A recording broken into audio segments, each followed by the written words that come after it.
Hey, good morning, everyone. Welcome to People of Substance by Lemon Skies.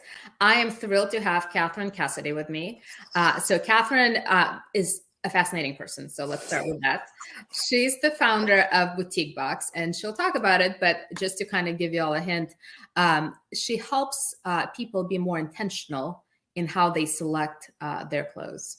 And we'll be careful to differentiate from less of fashion and more of style. So I'll let her speak to that. But her and I met recently at an event, and I was just blown away. And she graciously said yes to being here. So please say hi. Hello, thank you so much for having me. Oh my gosh, I love these sorts of conversations and just, it helps to get the word out there.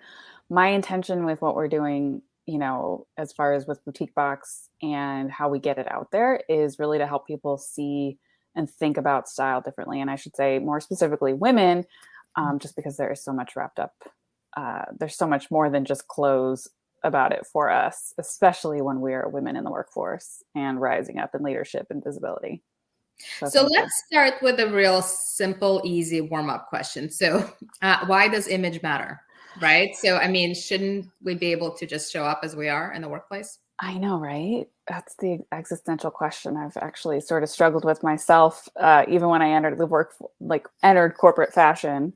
I got into the business of fashion because I love the power of style. And I've leveraged clothes as a catalyst to really own my confidence and power my whole life. So many scenarios around just feeling a little bit or a lot outside of my comfort zone, and just like using my wardrobe as a way to sort of steel myself for myself, not to be like an armor keeping people away, but just really owning and honoring myself. And it was modeled for me in that way. So when I entered the fashion industry, I was honestly at first I loved everything that I learned, and then ultimately disappointed because it was not about the power of style. And it was about why you asked that question of why does image matter? Because it was really getting to that superficial side of things where it's like, just be cool, look the part, be trendy. But at the end of the day, image matters because of how you feel. Like putting on clothes that make you feel like you're true to you, your best self, actually empowers your energy and your impact and how you create connection. There was a study in 2012 that came out and that just validated, that's a new word, validated the things that the way I had been using style myself, just intuitively. They called it enclothed cognition, and it was a professor out of the Kellogg School of Business who looked at the idea of embodied cognition, which is how you learn through experience, and dress for success, which is, as we know it, like look the part, get the part sort of stuff.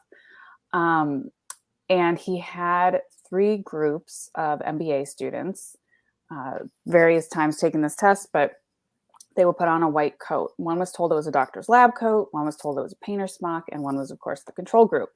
In every scenario, the doctor's lab coat group outperformed the others.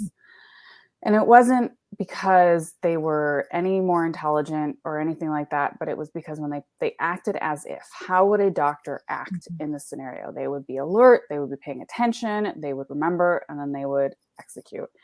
And so that is where the power of style and image is actually really important. Not because of what other people are going to think about you. They're going to think something about you. They're going to feel something about you because of how you show up for yourself. So that is really core to what I'm aiming to help people see differently about style and how they show up, and start with themselves and how they want to feel first, and then think about the connection that they want to make with others. I love that because, obviously we've shifted to, hybrid work or working remotely. But I will say that if I'm not dressed for work, I'm less productive. Like I have noticed that the one time or twice in my professional life that I stayed in yoga pants all day, my productivity plummeted. Yeah, definitely. Can you describe the model of Boutique Box? It's not a subscription, but can you describe how it works? Absolutely. Thank you. It is a membership. Boutique Box is a membership. So you join and you get access to style support, creating your profile, creating your closet in the cloud with us so that we can see what you have, who you are, where you're at in your style evolution, and guide you to the pieces that will add value to your closet. We recommend 1 or 2 pieces at a time. You let us know if you want to try it. And if you do, we send it your way to try before you buy. You have access to a style expert for fit feedback. With your closet in the cloud, we'll also leverage that to create what we call style boards for you to immediately integrate the new pieces into your closet, creating 3 to 5 new outfits right away. And we do it 1 piece at a time, and we've built it out as a membership intentionally because we really want you to, going back to the idea of embodied cognition, embody your style and integrate it. That's what creates the effortless morning where you know you have something to do, you know who you're meeting with, throw it on and go. The other piece of it is that I'll add, because this question came up recently, is we'll make recommendations as we have them, typically 1 or 2 pieces at a time, about once a month, but you don't have to buy a piece a month. Sometimes you won't, because sometimes it won't work, and we'll learn something from that. Our goal is that you're buying 6 or 12 pieces a year, and it's because that's actually what's in your best interest to intentionally evolve your wardrobe. If you're in a position where you need more than just updates, you need a little bit more of a refresh or a rebuild, we can certainly take that into consideration. So it's a membership because it's truly personalized, and we're looking at what women actually need in addition to what you want, which what you want is to feel really good and you want it to be easy. So Yeah, I'm envisioning almost like it was predicted in the 90s and Clueless. Do you remember the Cher Horowitz closet? Oh, absolutely. Of course. I mean, 100% part of the inspiration. And I just saw an email or like an article recently about this is the only thing we want AI to be able to do. We just want Cher's closet. Yes. We've wanted that for the last however many years since it came out. Yeah. Yeah, no, that was foretelling a lot of what's happening. I read somewhere recently, and you emphasize 1 piece at a time, just a few pieces. I read recently, I think it was maybe 80s or 90s, the number of new items of clothing that people were purchasing were quite low. I don't remember the exact statistic, but I think it was maybe 15 or so. And today it's a multitude. So it's sort of fast fashion, and we'll come back to that. Yep. It was about 12 pieces, at the most 15 in the 80s. And then now it's about 68. Maybe it was on your website that I read that. It might have been, because we do have it there. Yeah, we've come a full. See, I've retained it. So I recently, I think this was actually in a podcast that I was listening to. I came across this concept of 3 words that define your style. Mm-hmm. So I'm curious to hear if you think that's a helpful approach to your style, and maybe, just maybe, you can share yours. Yeah, I actually we asked that question as a part of your profile when you get started with Boutique Box. We ask about your style icons, but that's really more about, it's not about you want to look like Audrey Hepburn, but what you like about her style. And then the 3 words. And the 3 words, I really try to emphasize more into a feeling or a being rather than I'm stylish. So that's an interesting question, because as much as I have sort of a party trick of being able to when somebody gives me a little bit of an insight, I can be like, these are your 3 words. And they're like, oh my God, yes. For myself, I don't even think about it. It's harder. And yes, that's absolutely true. It is harder for you to decide it for yourself. I think to sum it up quickly, it's definitely playful, effortless, and going back to playful again, just a little bit, maybe sometimes even quirky. But the other part of that, the other thing I will add is that it changes too. So even with our profile, as we're having someone create it, I try to underscore, especially for the kind of women that are attracted to Boutique Box, high achieving women who maybe aren't even looking for a solution to this problem because they don't have time to look for the solution to the problem. maybe type A or A minus kind of women that Mhm. want it to be perfect, which is Mhm. a different conversation for us too. Uh, it's something that can change. Like we can update your profile. We're going to need to update your measurements over time. Like things shift, you evolve, your style changes. So it's not something that's actually just set in stone because it can Mhm. kind of be a little bit more to like what's going on in your life right now, you know? Right. Right. Well, in workplace, you can be an attorney in two different firms, but the environment can be vastly different. Absolutely. Absolutely. So for just, for a little bit of fun, what are the biggest style mistakes that you encounter? Honestly, the number one thing would be trying to be somebody else. Trying to just be appropriate, just trying to fit in. You are just never going to feel right. You're never and also the second biggest thing is buying something because it's on sale and Mm. trying to make it work. I know Tim Gunn says it, Project Runway. That's about the only situation where you can make it work. If you're trying to make it work in your closet, you're trying too hard. It's not quite right. So what I would say is what is it with that piece that you bought on sale that you're not buying, that you're not wearing? What is it that drew you into that beyond the sale price? What is it that you were wanting to bring into your closet and maybe bring a little bit more of into your wardrobe and style, energy? And like the piece doesn't quite fit, whatever reason it is, that's okay. Oftentimes it is the fit. That's the biggest reason why it's not quite working. And that has nothing to do with you and everything to do with the way that it was designed. So, I like um, that. yeah. So just those two things is don't try to be somebody else. Even with one of the things that we ask for is to get some style inspiration and create a mood board for our members. We don't want images of other people in clothes. We want things that truly inspire you. Your favorite spot in your house, your favorite piece of artwork. If you hike in nature, like there are things in nature that inspire you, or you have a favorite animal. Like those sorts of things really tell the essence of your style a lot better than saying, "I think I should like that." Mhm. Um, I see that a lot, and even actually one of our members recently was like, I think I'm trying, like I go towards the same things, but there's like, this is like what I want to be and become, Mhm. but I don't know how to like bridge the gap. Yeah. And that's another reason why we do the one piece at a time, because yes, absolutely. That's everybody. So it's very holistic. It's very kind of mind body. So it's not just, here's an outfit. Yes, absolutely. It's one of the reasons why I call it intelligent style too. Yeah. It's a play off of emotional intelligence. So, like emotional intelligence, ISQ, your intelligent style quotient, is something that can be learned and it evolves. And with the sale prices, I was thinking it's sort of like, would you pay full price for it? I think it's sort of, I don't think you're saying never buy anything on sale, but it's Yes, sort of like, are you buying it because it's on sale, or are you buying it because you want it and it happens to be on sale? correct. Thank you for that. That's absolutely true. Oopsie. So, we talked a little bit about shifting to remote work and hybrid work and being on video and being on Zoom all day long. So I personally discovered early on that lipstick that I can wear in my daily life on camera just makes me look like I'm a contestant on Toddler Tiaras.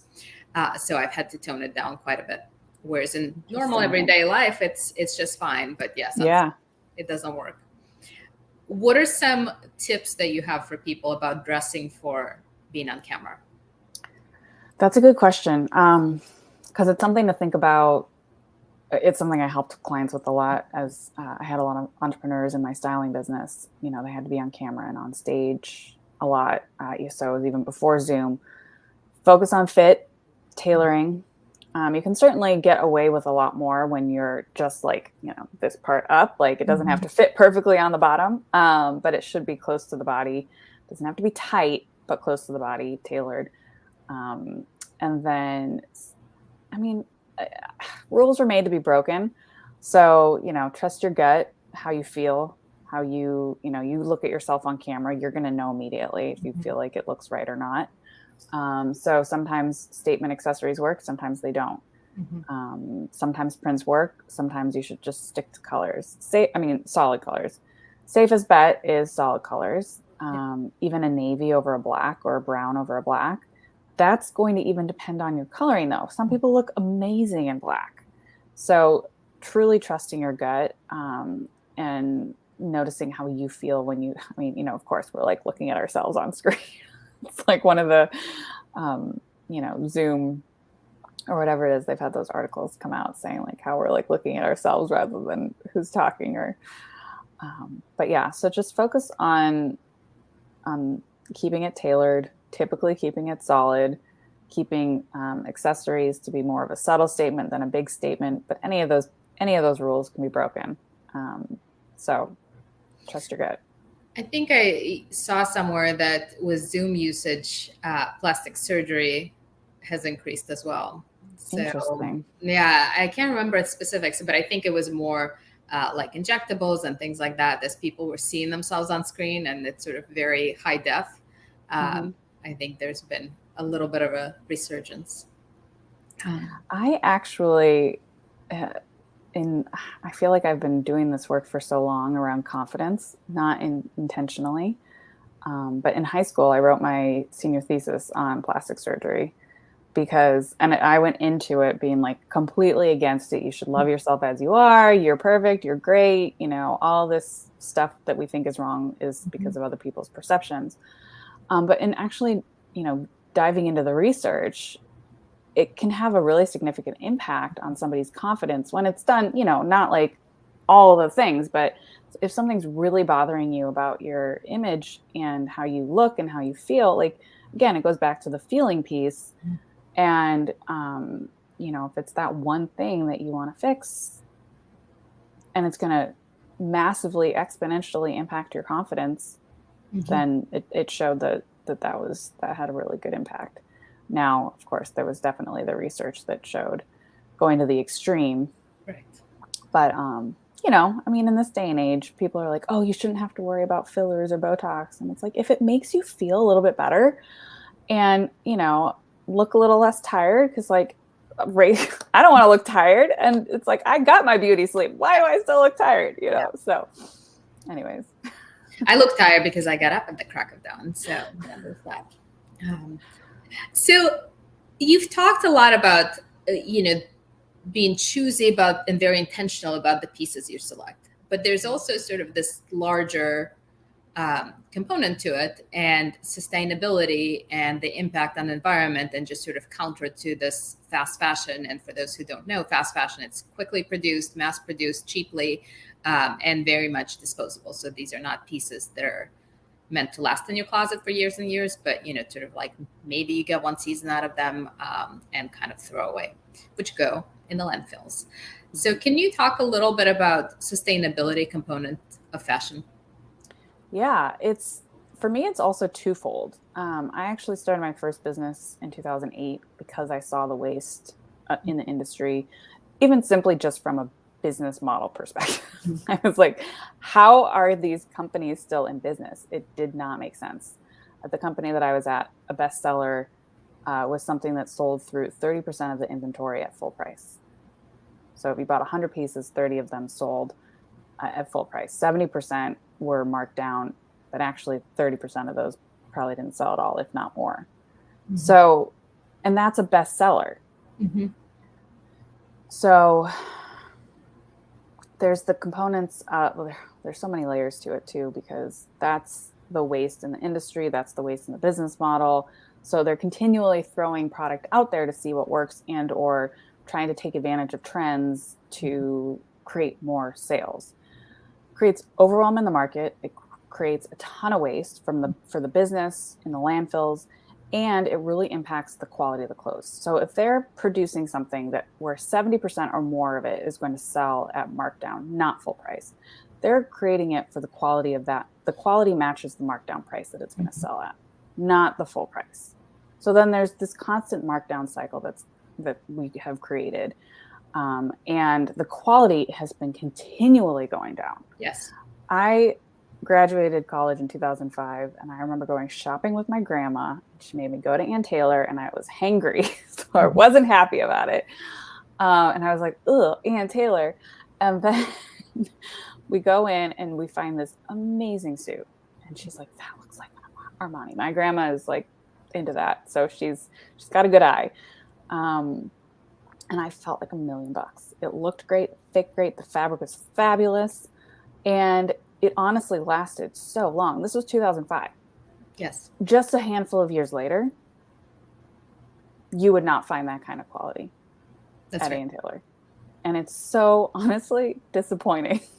So, and then that just makes women, like how that impacts women and how we feel. That's also the bone to pick I have with the industry too, and that constant markdown cycle. So I share all of those details and all the layers of that just for also people to understand like the feelings of it. If you're frustrated, like it's not you, it's the industry. It's not you, it's the system. So that's also what we're aiming to solve with Boutique Box, is to shift the cycle and shift the industry. I like that a lot. So, how do you find brands that produce quality items? My God, that's actually what led me to realize that I could shift Boutique Box. It was a part of my personal styling business.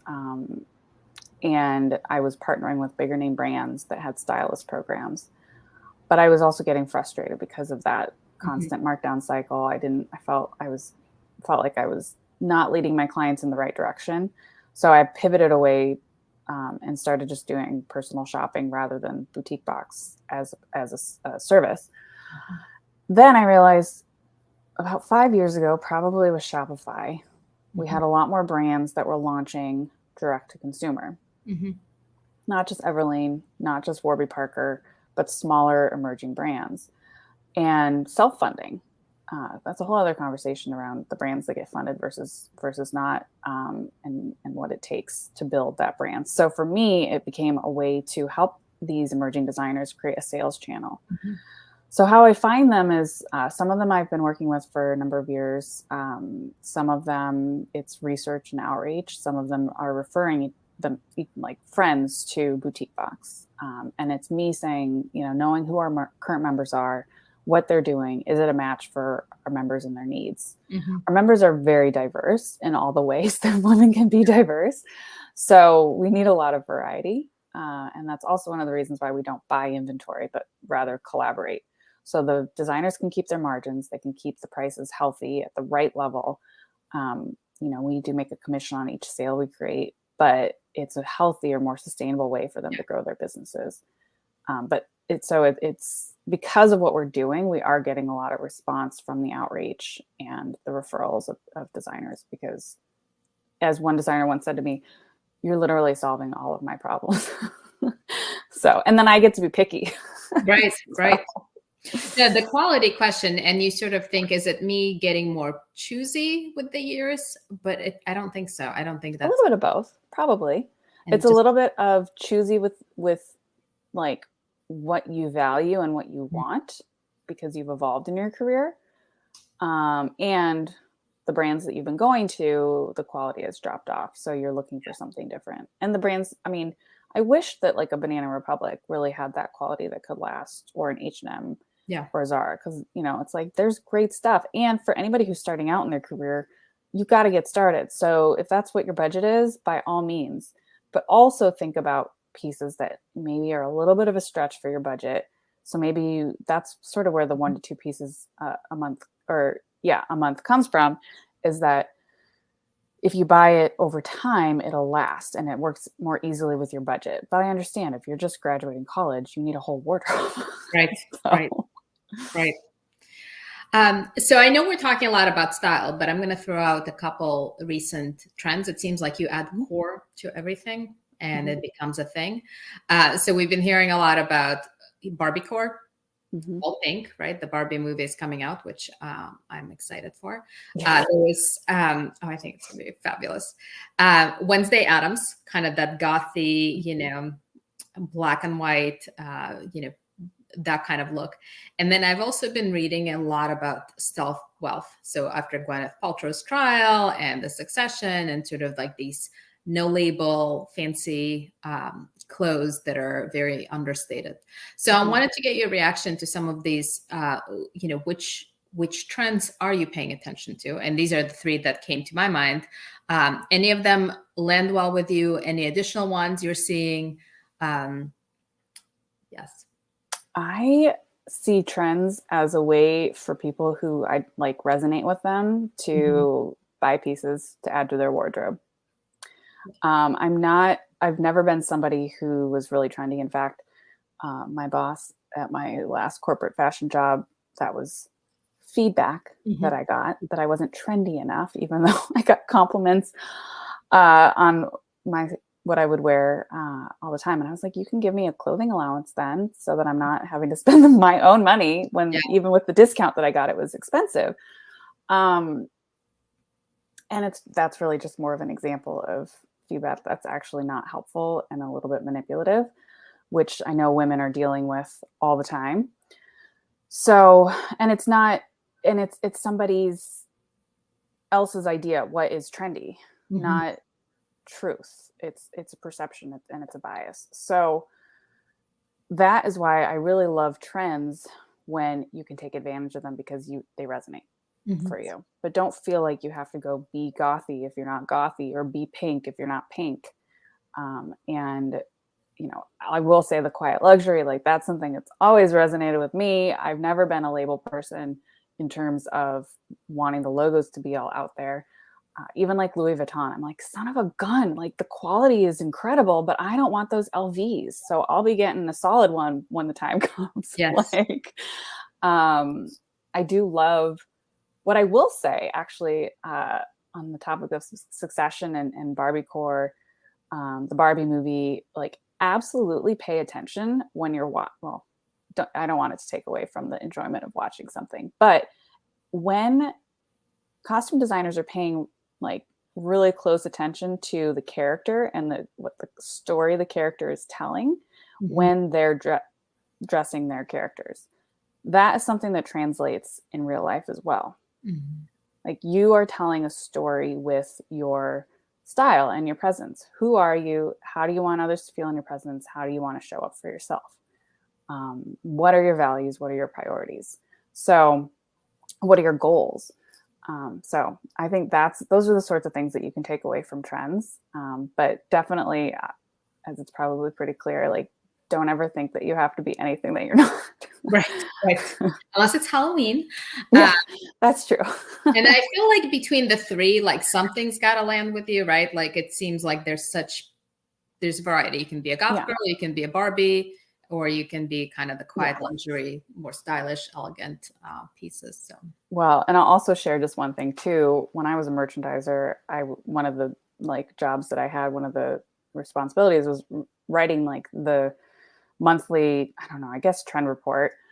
Can't recall what it was actually called, but essentially it was like, okay, so for the fall delivery, she's going on a safari, and now we're in spring, so she's back to the garden in her florals. And that was literally, I did that 3 times, that same story. yeah, Like they weren't actually being creative, they were doing different versions of the same thing. So like that's the trend, but like really it's, it's that's just me. interesting because it parallels my reality. I was just on a safari and now I'm back to garden. Ooh, I love that. Actually, my brother and his wife are just back from a safari, like literally coming back today. Oh, that's fun. Wild. Do you have to It's pick them up? sorry? Do you have to pick them up from the airport? Oh no, no, no, no. I'm just looking forward to the pictures. Although Uh, I saw some of the graphic ones already. I'm sure. I'm sure. That sounds amazing. Yeah. So just for wrap up, have you ever played the game of Two Truth and a Lie? I have not, but I am You've never prepared. played. You know how to play. I I'm really I'm a really bad liar. Like, Well, let's make it focused on style. oh, okay. Shoot. I had some prepared. Okay. Oh, well, let's go with that. Let's go with that. So, and it's interesting. Some of the people that I've had on the show, I've known for years. So I was Mhm. kind of, and I still learned that somebody plays bagpipes, and I had no idea that she did Oh that. wow. So That's that awesome. was, you're like, shoot, one of mine. But it's a great way to sort of hear it. And I will try to guess which one is a lie, which, Okay. my odds are not great today, but I will do my best. Never know. Never know. Okay. Am I gonna get to choose yours too? Or is it just me? We weren't going to, but we can. Yes, we Okay. can. All right. Well, I'll go, I guess. I organized a group to go skydiving for my 18th birthday. Mhm. I am the oldest of 30 cousins on one side. And I was a football recruiter at USC during the Pete Carroll era. I really want the recruiter to be true, so I'm going to say it's true. I'm going to say the cousins, like that's too many cousins. So I'm going to say yes to skydiving, yes to recruiting, no to a big family of cousins. Yes. I actually am not far off. On both sides, I'm the oldest of 31. On one side, I'm the oldest of 23. So, Okay. Well, that inspires one of my truth or maybe one of my lies. Okay. Let me think. Let's see. I have total of 2 first cousins. I, in my spare time, I sit in the garden and paint with watercolors. And I love roller coasters.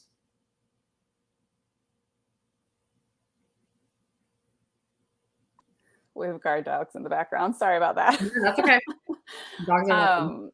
I think it's going to be the roller coasters. Yeah, I can't stand them. I just feel nauseous, and I think it's an age thing. I think there's like actually a physiological thing that happens. Interesting. So yes, roller coasters would be a no. And then, in fact, I have 2 first cousins, so I may need to loan some of yours. Yeah. Well, my mom, both my parents come from bigger families, so that's part of it. And then some of their siblings have big families as well. So Yeah, it's fun though. But it's like your own networking cohort. It's different though, because like, the two you end up being really close, I would imagine, I guess. And my brothers and I are pretty close with all of our cousins. Like we really try to keep in touch, but it's hard because, the youngest is in high school, which is just weird because I'm so far removed from that. Yes. And I think we're all thankful to be far removed from high school. So yeah. Yep. Catherine, I enjoyed this immensely. This was such a wonderful conversation, and we'll make sure to drop a link to Boutique Box because I know a few people that have talked to me privately about style and all of those things. So we'll make sure to include it. And thank you for your time. Yeah, thank you so much for having me, and I just appreciate that you create this platform to share interesting ideas. I think that's what makes the world go round. So thank you.